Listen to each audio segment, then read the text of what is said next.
Welcome everyone to the PJ's Cast. I'm your host Pierce, alongside my usual co-host Schmitty. But we have a very special guest, the first guest of 2023 for our show, making his second appearance on the show, Brock Otten of McKean's Hockey. How's it going, Brock? Good, Pierce. Thanks. Feel special. First guest of the new year. Yeah, first podcast of the new year. Like this is our first show of the new year, so honored to have you here. And I think it's a perfect day to have you on because yesterday we had some incredible World Junior Hockey. Today is the off day before we get to the semifinals. There's going to be Canada versus USA, which is it's always going to be a good matchup, and then Czechia and Sweden. I think that's going to be a solid matchup as well. And then next after that, it'll be the bronze medal game and gold medal game. And um, first question I have to ask is the last time we had you on was in I think late August after the World Juniors tournament was held in August, and so many things have changed. So many players have risen up, so many have gone down, but the one constant remained has been Connor Bedard has been spectacular. And I just felt watching that game yesterday that the Slovaks were somehow going to pull up an upset, and it would have taken something incredible to beat that Slovak goalie. And lo and behold, that's what Connor Bedard did. And um, a lot of things have come out like, oh, is Connor Bedard the best prospect since McDavid? Is he better than McDavid? I feel like not necessarily a boring question, but I want to ask this question: what are some teams that you'd like to see Connor Bedard play for? Like, which NHL teams do you think would be fun watching him on? Who's this Connor Bedard? Do you speak of? I've never heard of Just him. No, honestly, he's been so good at this tournament. The expectations were so high, right? And he's kind of blown them out of the water, which is remarkable to say. In he's terms like of averaging teams, 4 points a game, I think. Something yeah, like that. It's ridiculous. it's insane. In terms of teams, I got to be honest, and I seem to recall one of you guys was a big Coyotes fan. I can't remember which one of you it Oh no, was. he's not with us today, but yes. Yes. I just don't want to see him go to the desert, honestly. Uh, We can't I, have him in I front of 3,000 fans a night. no, and it just the way that the franchise is just struggling, right? And I just would love to see him somewhere else. And no offense to the Coyotes fans, I know that there's quite a few who follow my work, and I'm probably going to make some enemies there. But We're with you on that one. We'll have your back. I think of the teams that have struggled in the standings this year, I think it'd be very interesting to see him in Seattle. They'd have to struggle probably a little bit more, but they've got a really good thing being built there. I think with the Kraken and with a fan base, and I think it'd be cool to have an expansion team get Bedard. Be a very great kickstart for them. Like I said, they're already on their way, but we definitely, honestly, maybe even push them into the playoffs and in a couple of years, as opposed to maybe further down the line if it's not Bedard, right? Uh, California would be interesting as well. I think that it's always good for the NHL when the California market is doing well, and we've seen a lot of really good players come out of the Southern U.S. in recent years, more so in the past. And obviously, Wayne Gretzky sort of kickstarted that. But wouldn't it be great to see another sort of franchise exceptional potential top player in the league go to the West Coast in maybe Anaheim, maybe San Jose? I think it'd be very cool to see him there too. I'm not holding out much hope that a Canadian market can get their hands on Bedard. Yeah, It's no. not looking good right now in terms of the standings. It's going to be an arms race to the bottom. If there's anything we've probably learned, or the NHL scouts learned from this tournament, is that Bedard is everything as advertised and more. And the NHL trade deadline is going to be very, very interesting this year. I think you're going to see a lot of teams sort of hold off and then do their major selling right near the deadline just because of cap floor situations and cap ceiling situations. And I know that that's sort of been in the news a bunch about teams just kind of waiting to the last minute this year. It's going to be really, really interesting to see all these teams just dump everything they can to give themselves the best chance of getting Bedard. Yeah, and being Blackhawks fans, at least for myself, like I've really like had low expectations. I'm like, oh, okay, like if we don't get Connor Bedard, it's not the end of the world. And just watching that him score that goal against Slovakia, it's that like SpongeBob clip where he's like, I don't need it, and it's like, oh, I need it, and that was me watching that video yesterday. That goalie scored yesterday, just ridiculous. But I feel if it doesn't go to the Blackhawks, at the very least keep them out of the Central, which other than Arizona, I don't know if that'll be a problem. But If I Connor feel like Bedard is a St. Louis Blue, I might have to stop watching hockey. Just gonna have to say it. Like, that's you the can't final straw if he right goes there. to a team that doesn't need him and already has a decent setup and they're just banged up the craft this year, I'm gonna be a little disappointed. Like, I need him to go somewhere where like the team actually needs him. Like you said earlier, if he goes to like a San Jose or an Anaheim, that's probably perfect because when those markets are good, it's fun. And honestly, if Zegras and Bedard are on the same team, that's highlight hockey every single imagine night. that power play, right? Like that would Holy just smokes! you got McTavish running the net front, and you've got Bedard and Zegras on the flanks. Troy Terry becomes an afterthought, which is just crazy to think about. Like, man. It is. They'd That have would be an insane setup for sure. Or he goes to Philly and he rots with Torts. You know, there's just so many options where it's like, I don't like this. I don't know if Torts will outlive, in terms of his coaching, that is, outlive the Bedard era. So I don't know if you've got to worry about him having to handle Bedard. I hope not, because that's just not like there's matches made in heaven and then there's matches made in like purgatory. That's exactly what that is. It's like, it's not even hell. It's just like, I mean, obviously Torts knows how to work with talent. Artemi Panarin had 2 great years in Columbus, but it's just like, I don't need him with a coach like that. I need him with someone that's just going to let him fly free. Like, don't try to morph him into something that he's not once he gets into the league. Yeah, don't clip his wings. Yes, don't clip his wings. I'm a peacock. You gotta let me fly. Well, enough about this Connor Bedard fella. He's been getting enough of the headlines, I guess. There's also been a lot of other high-end prospects that are supposed to go high in this draft that have done well in the tournament. Leo Carlsson, I think he missed a game with an injury, but he had a great game against Finland. And just that whole Slovak, I really do feel bad for the Slovaks. But again, if it was going to take an amazing goal or something to beat the Slovak goalie, and that's exactly what happened. Like, Czechia has been great with all the young talent they have. I feel this year in particular for the World Juniors, even without Russia, this is kind of like a middle finger to everyone that's like, oh, the World Juniors aren't competitive enough. Like, we saw Czechia beat Canada, we saw Slovakia beat the United States. Like, I don't think any team went perfect. Like, I think Czechia, even though I think they're number 1 overall, they still lost in overtime to Sweden. So I think it's been a great tournament to watch. And the World Junior just never disappoints. There's always great moments, and this tournament certainly hasn't been short of that. Kind of off the World Juniors for a bit. What are some players this year so far that have kind of surprised you, moved up in your rankings that you maybe didn't expect them to, and maybe some players, I don't want to say disappointing because I feel disappointing is a bit of a strong word, but maybe you want to slow to start out of them. Yeah. Yeah, I mean, this question I'm going to sort of field from an OHL perspective for now. With my work at McKean's, the one thing I try to do is really get a firm grip or a firm grasp of my own region in Ontario before I start to really like dive deep into the other regions. That's not to say that I haven't watched some of the main guys available this year, but that's sort of like a January, February, March project for me. Once I've got a really good handle on Ontario. So if we're talking about Ontario, I think the 2 biggest disappointments this year have been Cal Ritchie and Cam Allen. I think both of these guys came into the year as potential lottery selections. Allen was certainly in the conversation as the best defenseman available. Cal Ritchie was somebody people were mentioning as, in that Carlson, Dvorsky, Braden Yeager conversation in that like top 7 range. And both of them just haven't been terrific. Cam Allen and his Guelph Storm have really disappointed this year. Now they're selling off.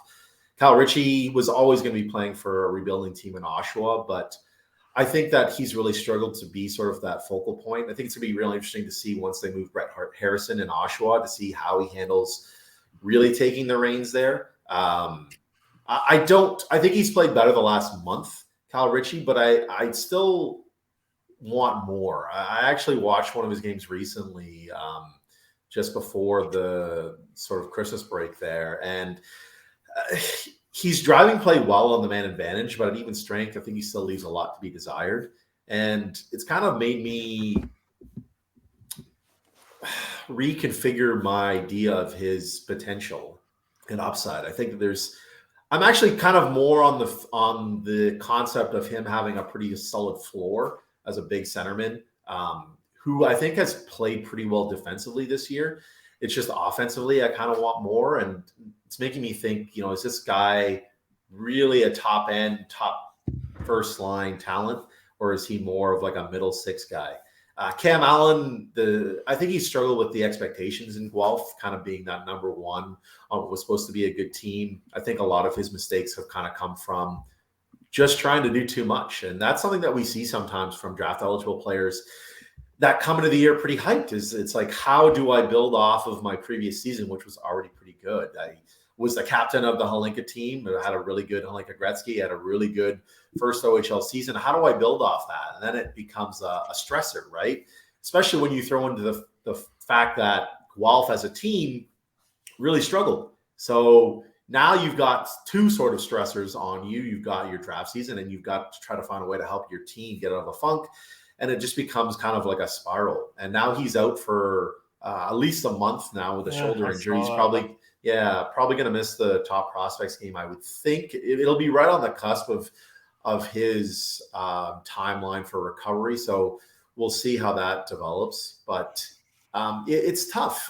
Those two, I think, are now looking more like 25 to 40 range picks. And that might even be generous at this point, just with the strength of this draft class. Colby Barlow is somebody who I think started the year with a pretty solid draft ranking in that like top 20 range, and he's kind of held firm with a pretty strong year. I think there are some limitations to his game offensively, but I think there's a really solid trajectory with the way that he plays. And he's the type of guy that NHL teams are going to really like, the way that he doesn't have to have his minutes sheltered. He can play in sort of any situation. And then I guess the other sort of like big four guy that people are talking about would be Quentin Musty. And since the coaching change in Sudbury, he's been a different player, and I think it's been great. He's a lot more physically dialed in. I think that there's still some concerns from my end anyway about the hockey IQ. I know it's a sort of like a standard term, but there are situations where I would like to see him do things differently in the offensive end.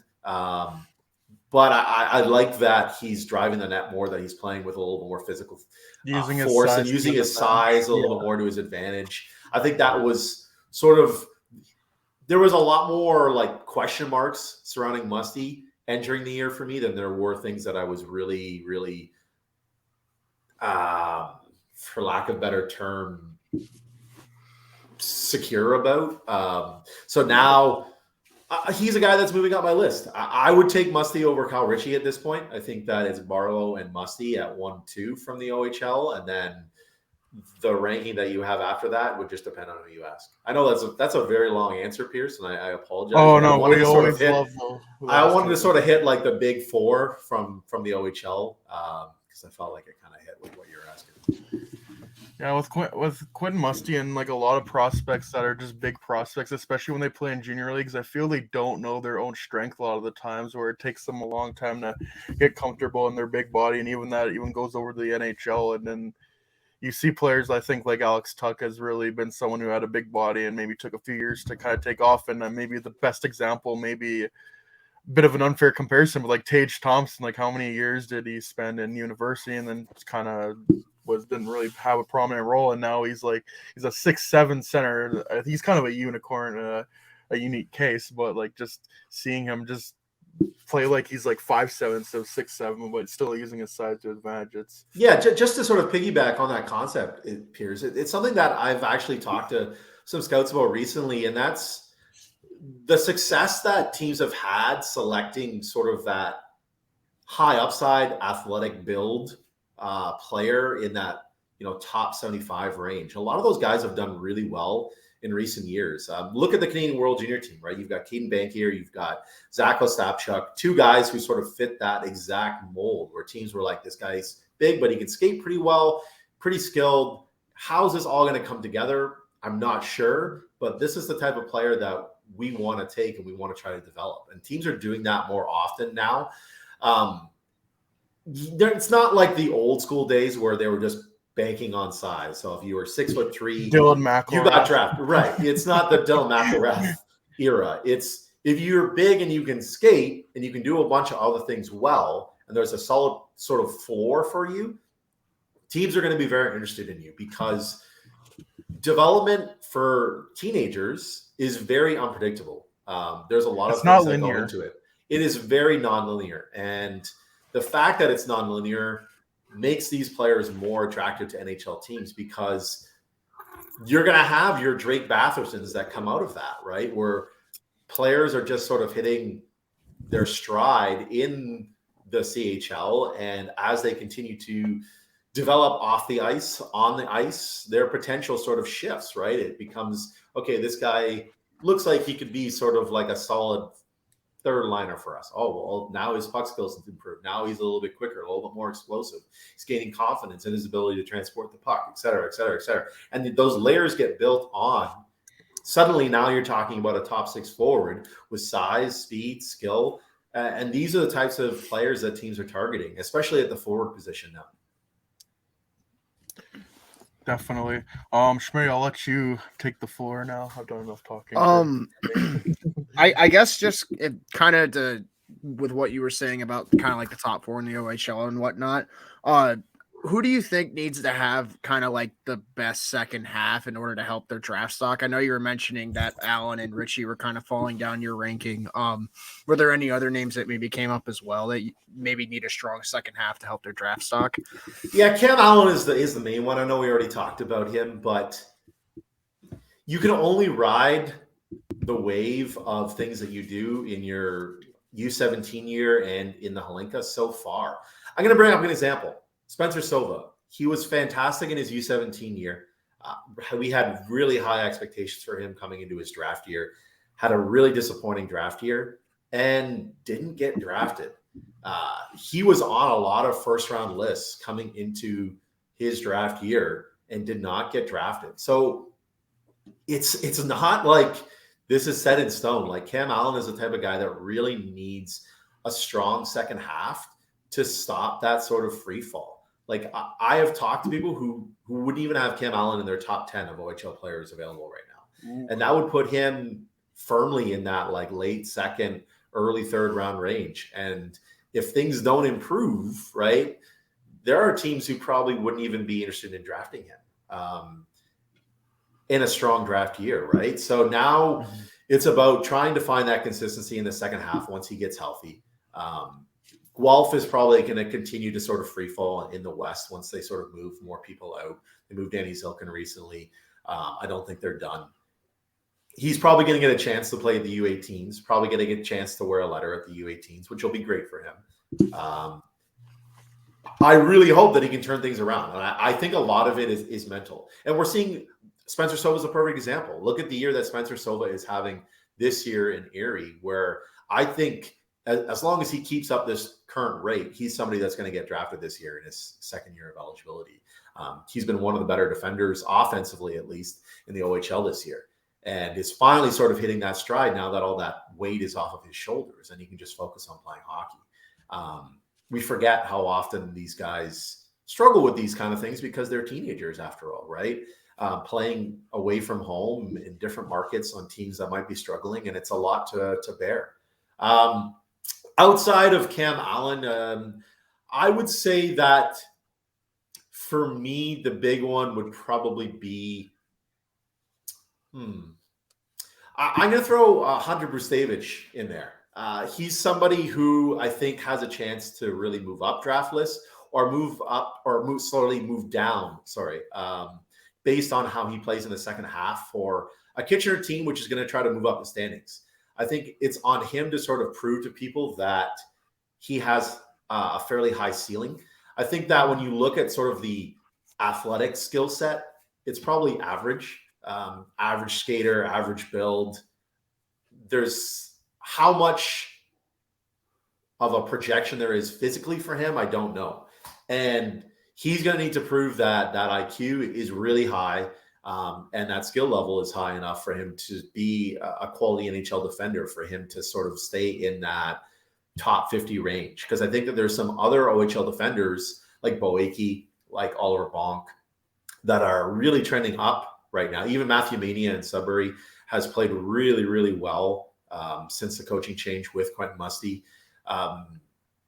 So yeah, I think he's somebody that has a lot more to lose than he has to gain playing for a really strong Kitchener team. And he's somebody I think that's very polarizing currently already. Yeah, he's pretty polarizing with their scouting or our own scouting department. I for one can see the hockey IQ, and like I think it's just going to depend on what team thinks they can capitalize on that skill set the most. Like if a team is known for, the way I look at him is like he could be like a second power play quarterback. That's the way I've been looking at him this whole draft. And if a team can, and that's good at developing players like that, could pick him up. Like I don't know if like this would be a good system, but if he could somehow find a way into like St. Louis's system where he can learn from guys like Torrey Krug and like Nick Leddy and all these guys, like that could help him out so much down the line. And if he gets put in the right system, I could see it working. It just like the right team. It's one of those situations where it's got to be the right team that develops defensemen the right way. Because if they try to make him something he's not, that's how he just becomes another. Like I feel like a good example on a smaller scale, Ian Mitchell's kind of fallen into this right now, to where his size and skill set doesn't fit what the coach wants.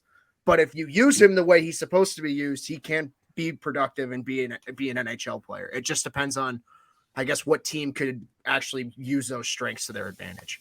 And yeah, I'm really interested to see who. Sorry. Yeah, Dylan, I think Ian Mitchell is a really good example. I think there's lots of guys who sort of fit that mold on the back end as prospects. And that's when it becomes very difficult to project types like Bruce Davich, who don't have that high-end athletic skill set, right? Mm-hmm.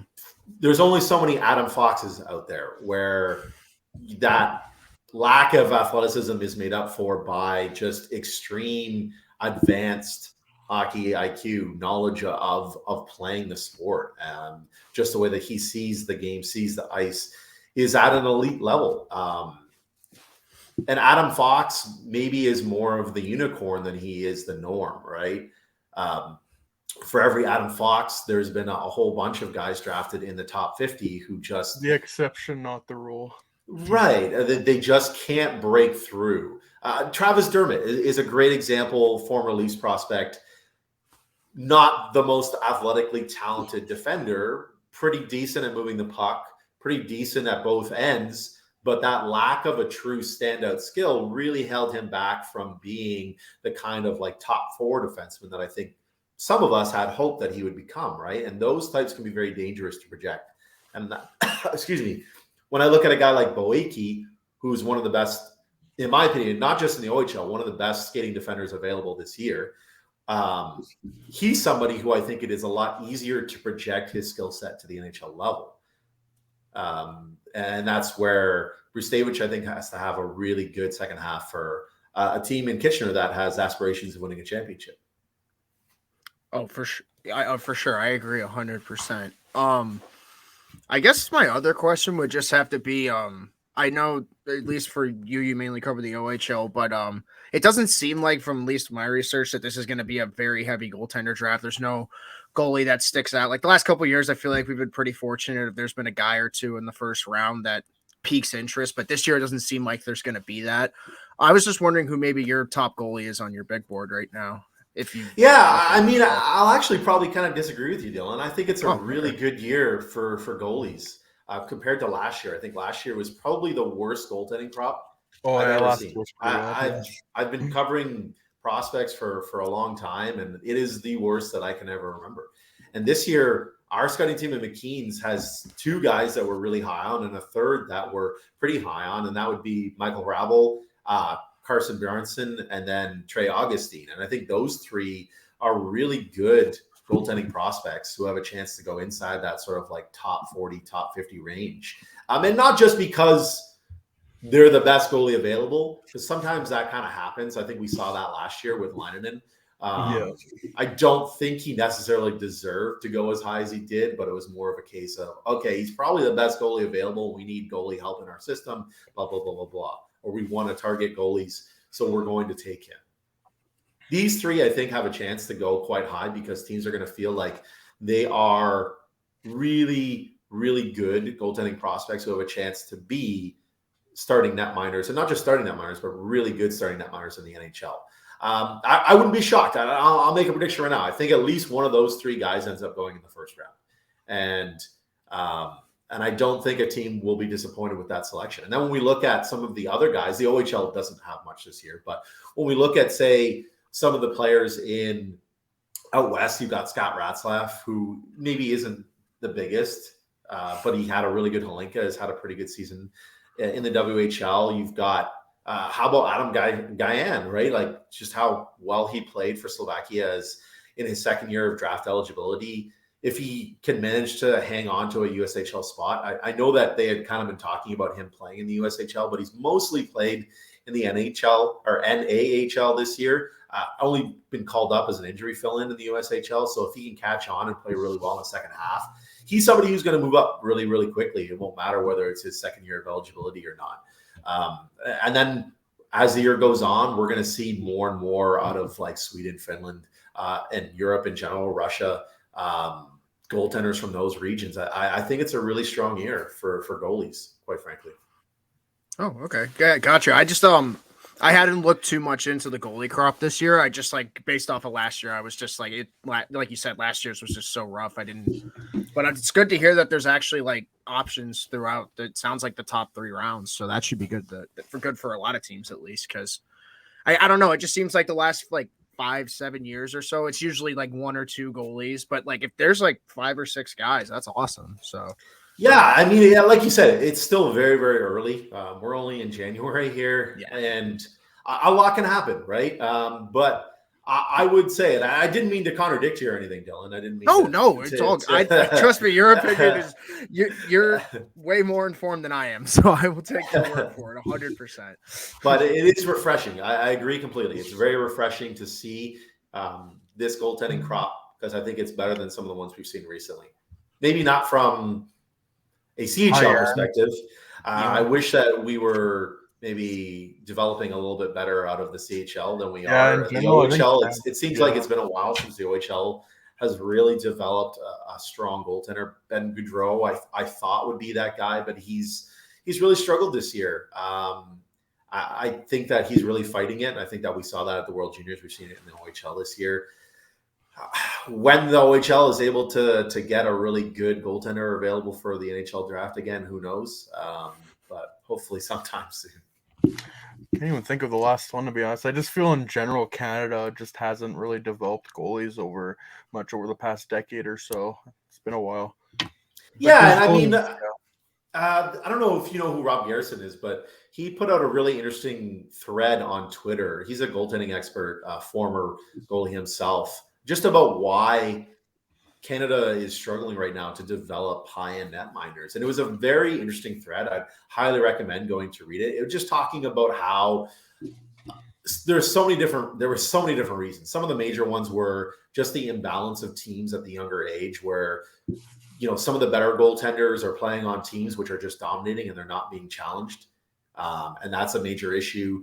You're looking at teams not cycling in their netminders, so really only developing like one netminder and not developing overall. Because again, we talked about how development is non-linear, right? So if you're not really opening it up to all the different options, you're really restricting the amount of players who are going to develop as goaltenders, right? But yeah, highly recommend checking out his thread. It was a great read. Just like over the past 5 years, the only goalies like I can think of them, like the jury, I guess, is still kind of out on is Carter Hart from 2018, and then Devin Levi from 2021, who I think has a great career ahead of him. Same with Connor Hart, but like they're still not like it's not like set in stone whether they're going to be these like elite goalies like Carey Price was from a while back, and like Roberto Luongo like way back. Like it's been a while since Canada's churned out some high-end goaltending talent, but. Yeah, I mean, and hopefully Carson Bjarnason can be that guy this year. He didn't really play much at the Hlinka because Scott Ratzlaff was so good, but he's been really good in the W this year, and I think he's somebody who has a chance to be that next really good goaltender from Canada. Other than Devin Levi, of course, who I can't say enough good things about. I know he's kind of struggled a little bit in the last couple months for Northeastern, but that hasn't changed my opinion of him. I think he's going to be a really good NHL netminder. I'm very curious to see Levi once he gets in Buffalo's system and is in like Rochester and what they're going to do with him. Because now it's starting to seem like UPL's starting to figure it out. So if they can get both of them rocking, Buffalo's just going to be in. They're going to solve their one problem. So that's going to be nice. Well, it'll be great too because it means they don't have to rush him, right? The worst thing that could have happened with Devin Levi is if Buffalo's goaltending situation hadn't really figured itself out by the time he graduated this year, to the pro level, I should say anyway. And then Buffalo was just rushing him to be the next savior so that they can make the playoffs. I think you look at sometimes those smaller netminders, when I say smaller, I mean like the average size netminders, do have a bit of trouble transitioning to the pro level just because there's that room for error is just so much smaller for them because they don't have that size that makes up for it. So sometimes it can be a bit of a transitional issue. I think you look at the way that Dustin Wolf is being developed in Calgary is great. They're kind of slow playing him, even though he's been fantastic. They're not rushing him. And I think that's going to be good for his development long-term. And I think it would be very wise for Buffalo to take a similar route with Devin Levi. I agree 100%. And like you said, they have the option to do so now, especially with UPL doing well, and they'll have cap space to even go sign a stopgap netminder if they need it. So that's best case scenario for him. So I have a couple more questions. This would be from our group chat that we do for our scouting Substack. This is from, his name is Taylor. Are there any names who were passed over last year in the OHL that are having a strong draft plus 1 year that could get drafted this year? Yeah, so I already mentioned Spencer Silva. I think he's definitely number one on the list right now. Like I said, been one of the best offensive defenders in the OHL this year. I think he's really done some good work to improve his defensive work as well, to improve his sort of desire to play physically. I think that he got pushed around too much last year in his draft year, especially when it came to defending the net and defending around the corners and just working to battle and win those 50-50 pucks. I think that was something he really struggled with. And I think that it really had a negative impact on his game overall. And this year, I think that that's improved and his confidence offensively has really blossomed. And this is a guy who was extremely highly touted before. This isn't somebody who's just kind of come out of nowhere. This is somebody who was very highly touted and has finally taken that next step forward to play at the level that we all expected him to hit. And I would be shocked if he doesn't get selected this year, as long as he continues to play the way that he has. Another one I'll throw at you is Linus Hemstrom in Kingston. I think that he's done a really good job coming in as a first-year import. Very, very quick. One of the fastest players in the OHL for my money, at least at the forward position. I think he's somebody that they're using in a lot of different ways. He's very versatile, and I think that there's sort of like a solid floor there. I don't know how much how high the offensive ceiling is, but I think he's had a really good year for a surprising Kingston team. And I think that definitely some scouts have taken notice of that. I know that coming into the year, I talked to a scout from Sweden about Hemstrom, actually, who was mentioning that he was somebody that was pretty highly touted at a younger age, but then had some issues with injuries and whatnot, and it kind of like stunted his development to a certain degree. And it was going to be a very interesting move to see him come to the OHL because they had really high hopes for how he played in Kingston. And that guy was 100% right. I think he's been really good. Those are the two that sort of stick out immediately for me. Gotcha. And last couple questions, I guess. The first one being, what are some standouts for the 2024 class? Like, I've paid a fair amount of attention to the 2023 class, but who's supposed to be at the top end for the 2024 class? Well, if we're going to just talk about OHL guys, it's the defense. It is the best group of OHL defenders that we've had in quite some time. We saw that at the U17s, where a lot of the OHL defenders were among the three or the best on the three Canadian teams. They've been really good this year in the OHL. There's so many U17 defenders playing top four roles on their OHL teams this year, and it's remarkable. You've got two guys in Henry Muse and Zane Parekh who are on pace to break OHL records for U17 defenders. You've got Sam Dickinson in London, who just looks like a pro defender already, has so many things going for him. There's just so much depth and high-end talent there. In terms of outside of the OHL, I think you've got to look at south of the border. I think you've got to look at Cole Iserman, and you've got to look at Celebrini. I think those two are two guys that I think are going to find themselves near the top or at the top of the draft class. Anytime I've ever watched either of those two, they've been fantastic, and I think both are just absolutely dynamic talents. Mm-hmm. And then the last question for the show: what is your hot take for the 2023 draft? That is a good one. Okay, so I'm going to give you one from the OHL, and that is that Carson Rakoff is a first-round talent, and I think that he's going to end up being drafted in the first round. He's been absolutely fantastic the last couple of months for Kitchener. There's so many things that he checks off. Big body who can skate, plays physically, has positional versatility, can score, plays both ends, great forechecker, great without the puck. If that skill development can take place, that takes him to that next level, we're talking about a really good NHL player. And it's kind of that same type of player that we talked about earlier, right? Who has so many different things on a checklist that they check off, but maybe there's some inconsistencies in their skills in terms of how they transport the puck, in terms of, how they problem solve out of traffic, things like that. If that can really improve, this is a really good player. And I think that as the year goes on, he's really going to push up lists. For me, I've got him ahead of Cal Ritchie at this point. I think that it's Barlow and Musty, and then Carson Rakoff. And I feel confident about that. He's somebody who has really caught my eye in the last couple of months, and not just last couple of months, but at the Hlinka Gretzky, I thought he did really good in sort of a depth role for Canada. I thought he was really good last year for Kitchener and as a U17 player. He just screams pro player to me. And I think that there's a lot of untapped potential there. And I think that if we're talking hot takes from the OHL, that's my hot take, that he's going to be a first-round pick. Gotcha. I've been paying a lot of attention to the WHL because I'm based in Edmonton and just all the high-end talent there, but just the other leagues, maybe not so much. So it's interesting to hear the OHL side of things from the draft, and it's crazy just how crazy time has been flying by this year. Like when we had you on, I think it was like either late August or early September, and that's like a four months pretty much. And then if you fast forward another 4 months, it's gonna be May. Like so, sooner than you know it, the draft is gonna be here. It's gonna be in Nashville, and I'm hoping to go, and I'm really looking forward to it, especially as a Blackhawks fan. Even if they don't maybe get number 1 overall, I still feel they're gonna get a high-end talent, and there's just so much talent in this class, even outside like the top 5, the top 10. It's a great year.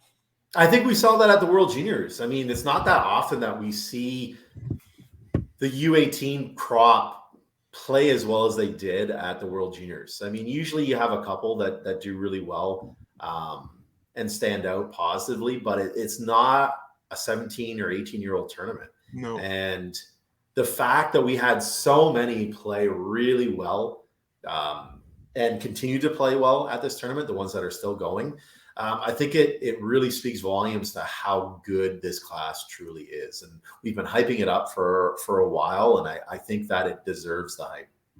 It's lived up to it. It's lived up to the billing for sure. I just hope I don't see any Adam Fantilli hate now that he hasn't been, scoring 4 points a game like Connor Bedard. Oh, that mock draft for he's 4 is going to be so fucking sweet. You know it's coming. And Leo Carlson's 2, and I don't know who's 3, but it's not going to be Mitchko. It's a great point. And the way that I see the World Juniors, and this is sort of the opinion that I've always had, is a poor World Juniors should not knock your ranking, but a great World Juniors can help it. And I think that if you stand out against players that are older than you in a positive way, it should help your draft ranking, because I think it maybe points to positive progression. But if you struggle against players that are older than you, with the expectations that are placed on you, I don't think that's something that should really be a knock against you at the draft. So Adam Fantilli is a perfect example. I think you've got to look at the bigger picture of what he's managed to do for Michigan this year, and look at just the package of skill and size that he brings to the table. I think Fantilli has been great defensively at the tournament. I don't think he's been great offensively, but I think he's been really good defensively. And I think you've got to look at some of those things when you're trying to evaluate him too. It's tough to play with all of these different skill players, right? A player like Adam Fantilli, who's used to having the puck on his stick and driving play, trying to play second fiddle can be a difficult thing, especially when he's now playing, a position that he's not used to or hasn't played a ton either, right? I'm sure, Dylan, we're going to see some with Fantilli in the 4, 5, 6 spot now. It's coming, but I don't agree with it. Yeah.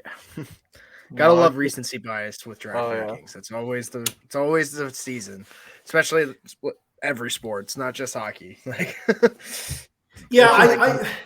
the thing I would say about that is, in terms of recency bias, I think it's a good thing when you're constantly sort of reflecting on your rankings. And if you see a player, it's okay to move them up or move them down.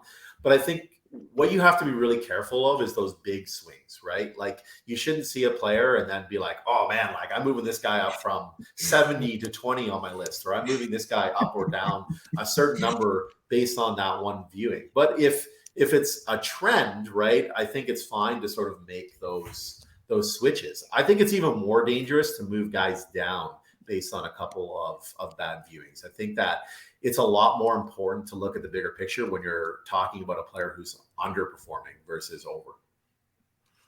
100%. I have to agree with that. It's just like, you just see it every year with it takes, some guy will have a great 6 games, or someone will have a strong what's it called, winter, or what's the Memorial Cup playoff? Sorry, it's slipping my mind. But they'll have a good playoff and they just shoot up the draft rankings. And, it's just nice to hear that perspective where it's like, you could do that when the trend's right, but you can't just have a knee jerk move a guy up 15 spots. It doesn't help the player, nor does it help the team that he's going to draft him. So, and I think it should be all situational, right? You look at some of the players, like Dalibor Dvorsky is a great example, I think, for Slovakia, right?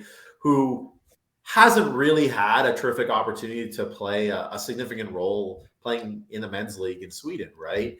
And now that he comes to a tournament, is able to sort of be that guy. He was very impressive. And I think it's okay to say, maybe Dvorsky is a better player than we thought he was, because we've been trying to evaluate him playing against men.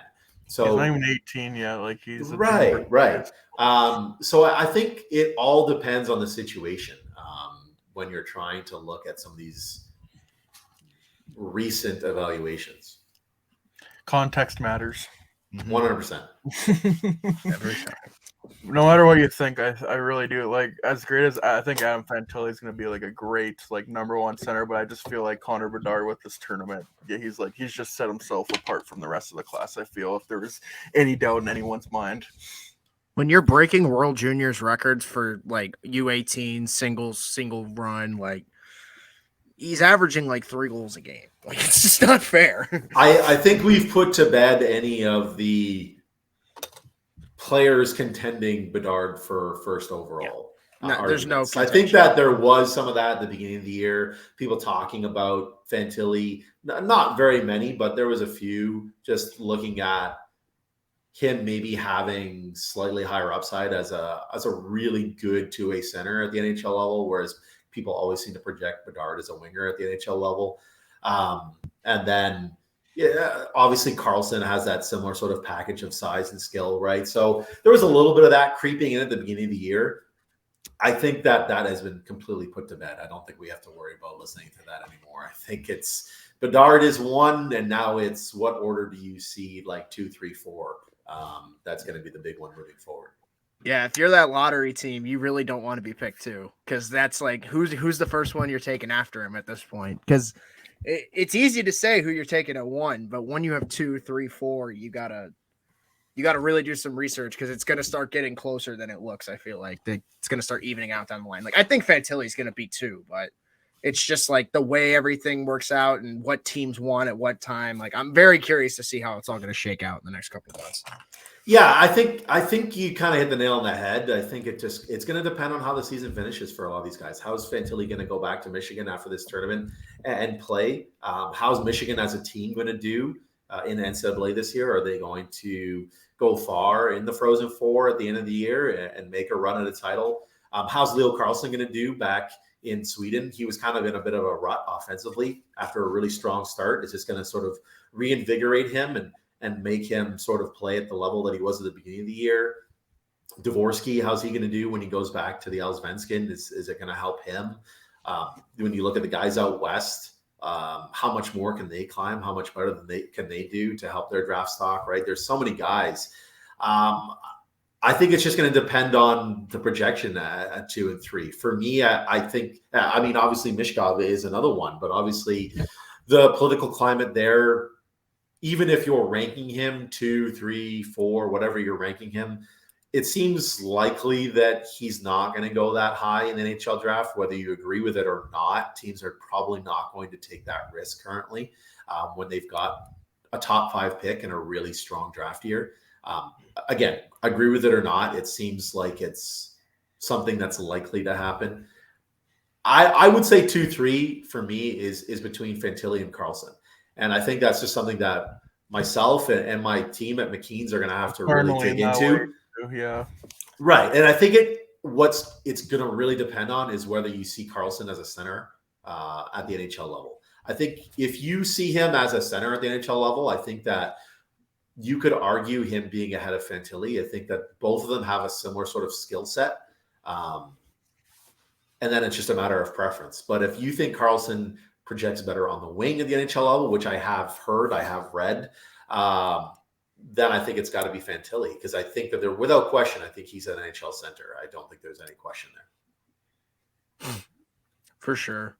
I'm very curious to see where Carlson's stock ends up, because if he has a strong season in the SHL, that's gonna hold a lot of weight when you start talking about who you're going to take at 2 or 3. Because even though Fantilli's he's almost teasing with the Eichel pace in like the U18 year, which is extremely impressive. You can't underestimate almost being if Carlson could turn it around and almost end up being like almost point a game in Sweden. You can't underestimate that. So I'm just excited. Like I said, I'm just excited to see where it all ends up now. Like, yeah, and Carlson everyone's making the case. If he plays really well when he returns, is he somebody that Sweden gives a look to at the World Championships? Ooh, I didn't think about that. And then he gets one more big stage look. One more big stage to really impress scouts. That could be something that puts him over the top, right? So, yeah, it's going to be very interesting to see how everything sort of finishes out. For sure. For sure. Like I said, again, like it's been 4 months since we last had you on, and then a lot has changed. And then I imagine like the next 4 months, more is going to change. Like we're going to know like draft picks are going to be traded at the trade deadline, like first round picks, second round picks. We're going to know who won the lottery. Like the World 18s are going to be played. We're going to be in the CHL playoffs. Like it's just time is moving by quickly, and as soon as you know it, like we're gonna be at the draft in Nashville, and it's going to be I think a big one just with all the high end talent. It's been so much to follow it this year. Absolutely. And yeah, thanks for coming on, Brock. I feel with every prospect person that comes on that does prospect scouting, hockey is niche enough as a sport as it is, but to like be scouting junior players is the niche of the niche. So you got to know your shit when you come on, and all you guys do. So it's always a fun time having you guys on and shutting us up and talking about what you guys know, because all of you are incredibly smart and intelligent and passionate about this. And that's what makes hockey great, I think. Well, I appreciate the compliments, Pierce. Well, yeah, so day off today for the World Juniors, but then we get back into the swing of things tomorrow, again, the Canada-USA game. Looking forward to that, and then Czechia and Sweden. I think either way, no matter how it ends up, it's going to be a good gold medal game, even good bronze medal game. Again, yeah, I'm just pissed off that my preseason prediction can't come true, because I had it as Canada, US, Czechia in terms of the medals, but just didn't play out that way with the seeding. So I'm kind of pissed off about that. But I'll take Canada, Czechia, USA. I'll take that. I think that's a solid victory still. So we'll see. Oh yeah, for sure. Alrighty, so yeah, thanks for coming on, Brock. And maybe we'll commence in another few months right before the draft or after or whatever. But again, I think when we have you on next, a lot will have changed. So yeah, my pleasure, Pierce. Thanks, Pierce. Thanks, Dylan. Yeah, no worries. Enjoy the rest of your day. Take care.